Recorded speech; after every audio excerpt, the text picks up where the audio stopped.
ചെറിയ മഴക്കോളുണ്ടല്ലോ. ചേട്ടാ ഇതെന്നാ കൂത്ത? എന്നതാ മനുഷ്യ? സ്വർണം പണയം വെച്ചിട്ട് 50,000 രൂപ എടുത്തില്ലായിരുന്നോ? 3 മാസത്തെ പലിശയാ. 3,500 രൂപ അടക്കണമെന്ന് പറഞ്ഞ് നോട്ടീസ് വന്നിരിക്കുക.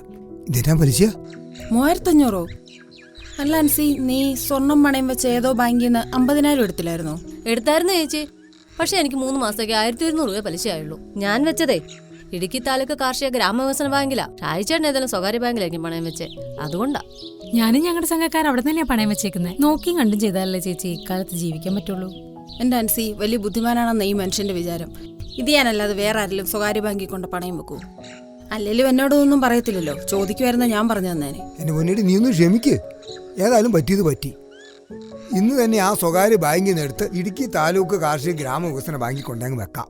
ഗ്രാമിന് കൂടുതൽ തുകയും കുറഞ്ഞ പലിശയും. കർഷകർ നെഞ്ചേറ്റിയ വിശ്വാസം. ഇടുക്കി താലൂക്ക് സഹകരണ കാർഷിക ഗ്രാമവികസന ബാങ്ക് ഒരു സഹകരണ സംരംഭം. ബ്രാഞ്ചുകൾ കട്ടപ്പന, ചെറുതോണി, ഇടുക്കി, അയ്യപ്പൻകോവിൽ, കമ്പളികണ്ടം.